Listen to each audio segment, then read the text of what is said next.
Greetings, church. Due to the weather, it will be hard for us to travel. That is why I am recording my message for today.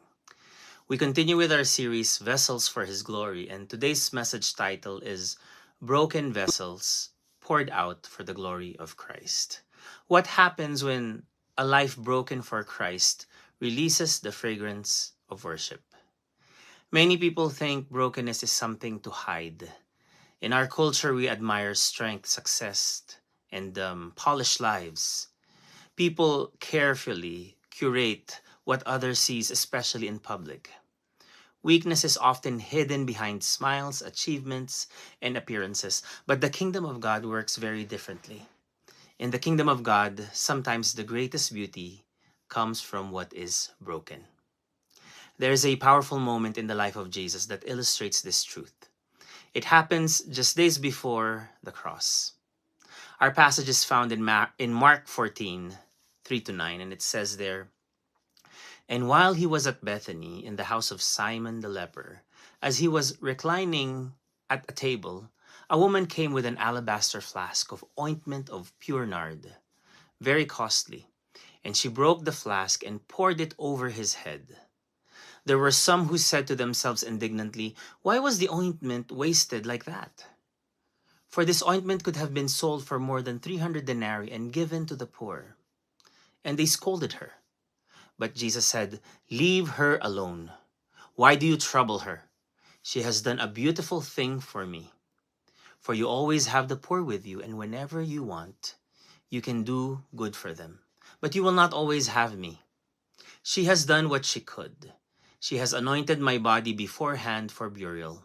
And truly I say to you, wherever the gospel is proclaimed in the whole world, what she has done will be told in memory of her." To have a background of this story, the setting is in Bethany. It is a small village about 2 miles from Jerusalem. It was a place where Jesus often stayed during the final week before his crucifixion. The dinner is held in the house of Simon the leper. The name suggests he was once a leper but had likely been healed, perhaps even by Jesus himself. During the meal, a woman enters carrying an alabaster flask. Alabaster was a soft stone used to store expensive perfume. The flask was sealed to preserve the fragrance. Once open, it was usually broken permanently. The perfume inside was pure nard. It was imported from India. It was extremely valuable. The book of Mark tells us it was worth 300 denarii, nearly a full year's wages. Isang taong sahod. In ancient times, these families sometimes kept such perfume as a form of savings, similar to an inheritance. This woman brings what may have been her most valuable possession. And then she does something shocking. She breaks the flask, or she breaks the alabaster jar. This passage is deeply rich and reveals both the heart of a true worshiper and the one approaching a sacrifice for Christ. In verse 3, it says there, "While he was at Bethany in the house of Simon the leper." The mention of Simon the leper reminds us that Jesus often fellowshiped with those once rejected by society. In the olden times, leprosy led to isolation and social exclusion. The presence of Jesus in such a home reflects the restoring grace of the kingdom of God. The text continues, "As he was reclining at table." During those times, meals were eaten while reclining around a low table. This detail suggests a formal dinner gathering, most likely attended by a few people. Then Mark introduces the woman. A woman came with an alabaster flask of ointment of pure nard, which was very costly. The alabaster flask was designed to protect valuable perfume. It emphasizes the purity and authenticity of the perfume nard. This was not diluted perfume, it was genuinely pure, extremely expensive. Then the value was described as 300 denarii. A denarius represented a typical day's wage for a laborer. Therefore, this perfume was worth almost an entire year of income. And this was not just a normal, ordinary gift. It was not a casual gift. This was radical sacrifice. And then the next action that she did, she broke the flask and poured it over his head. Breaking the flask was significant. The container was often sealed with a narrow neck. To use the entire content, the neck had to be snapped off, meaning the jar could never be sealed again. This act symbolizes total surrender. She was not just offering a portion of the alabaster jar, she was offering everything. The response from others reveals the tension between worldly thinking and kingdom devotion. Why was the ointment wasted like that? To them, it seemed like waste. The value could have funded charitable work, but Jesus responds strongly, "Leave her alone. She has done a beautiful thing to me." The word beautiful, or the phrase beautiful thing, carries the meaning of something noble, honorable, and moral excellence. In other words, Jesus sees true worship, not waste. Jesus then reveals something very prophetic. She has anointed my body beforehand for burial. In the Jewish customs, bodies were anointed with spices after death. But Jesus declares that this woman has unknowingly prepared him for burial in advance. Her act becomes a prophetic symbol pointing to the coming crucifixion. And finally, Jesus makes an extraordinary declaration. Wherever the gospel is proclaimed, what she has done will be told in memory of her. Her broken vessel becomes permanently connected to the story of the gospel itself. A quiet act of devotion becomes an eternal testimony that forever will be told here on earth. True devotion is often expressed through brokenness. In verse 3, she broke the flask and poured it over his head.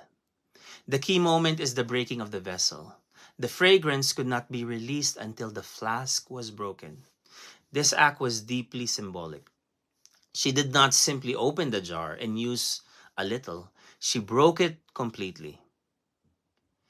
Her act said, Jesus is worth everything. Nothing was held back. This was extravagant worship. When we picture a rose, and if we crush the rose in our fist, if you hold a rose gently, you admire its beauty. But when the rose is crushed in the hands, something else happens. The fragrance becomes stronger.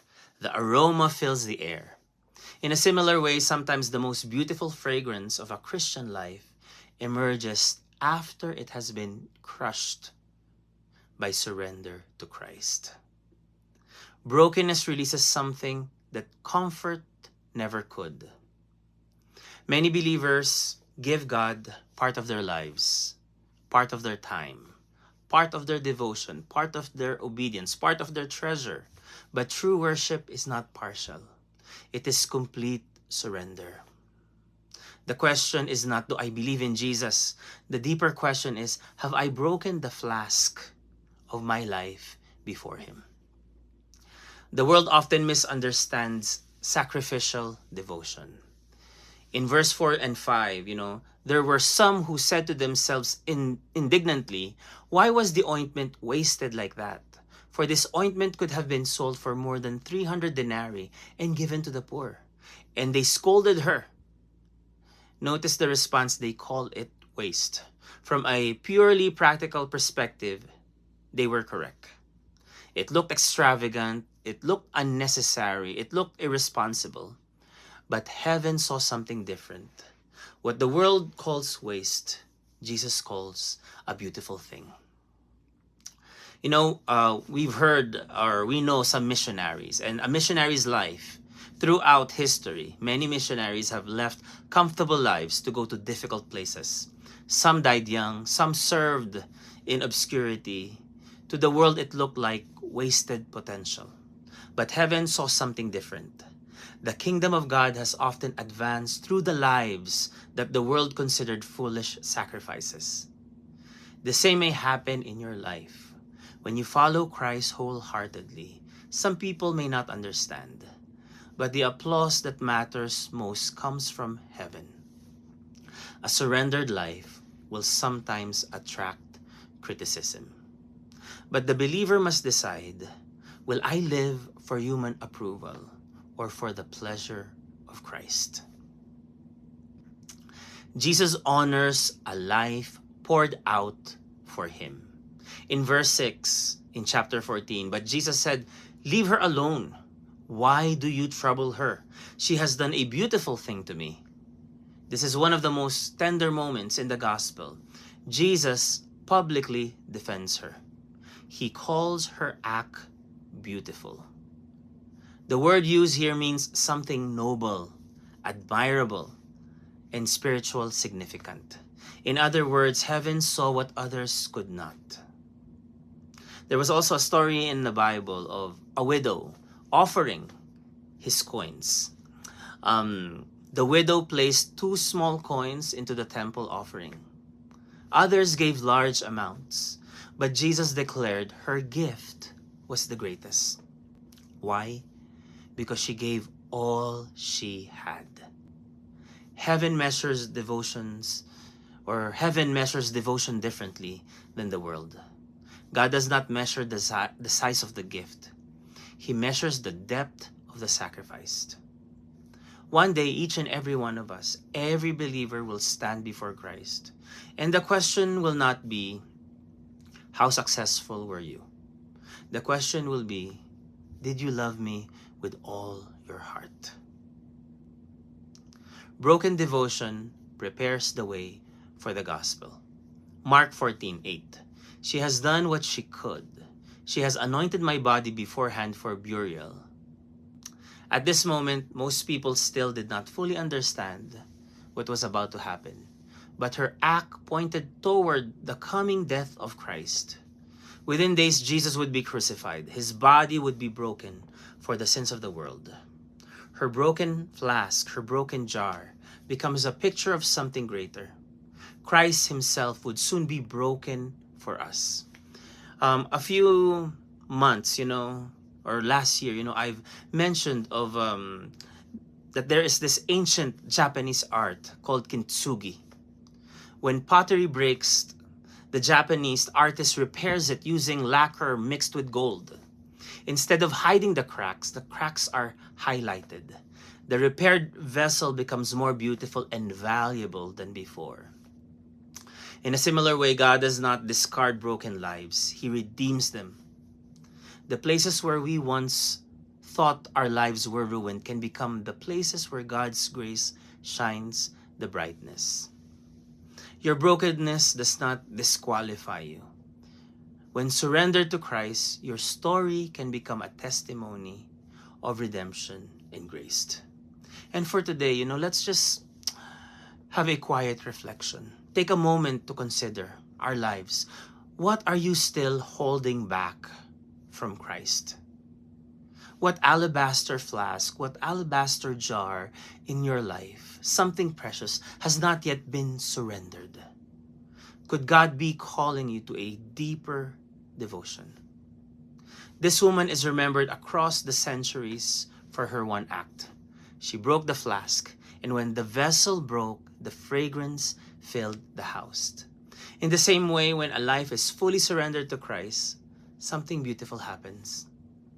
The fragrance of Christ spreads, and Jesus himself promises something remarkable. Mark 14:9, and truly I say to you, wherever the gospel is proclaimed in the whole world, what she has done will be told in memory of her. Her broken vessel became part of the gospel story. God is not looking for perfect people. He is looking for broken vessels, fully surrendered to him. The question is not whether you believe. The question is, have you poured out your life before Christ? Some people give Jesus their leftovers. As I mentioned, a little time, a little obedience, a little devotion. But the woman in Bethany gave everything. She broke the flask. She broke the jar. And today, God may be asking you to do the same. Break the flask, break the jar of your pride, break the jar of your plans, break the jar of your comfort. Lay your life before Jesus completely. Because when a life is broken in surrender to Christ, the fragrance of the gospel fills the house. Let us all come before the Lord in prayer. Our Heavenly Father, we come before you today. We are truly broken, each and every one of us, O Lord. And we know, O Lord, that you are the treasure that we have in our lives. So, Father, today we ask you, O God, that in our brokenness, let your light shine. May you use this imperfect, broken life, O God, to give glory to you. We are vessels for your Son, Jesus Christ. And we want to experience, Lord, the deep love and transforming power that you can do in our lives so that your name will be glorified. So, Lord, search and know our hearts, Father, today. We give you thanks and praise. In Jesus' name, amen.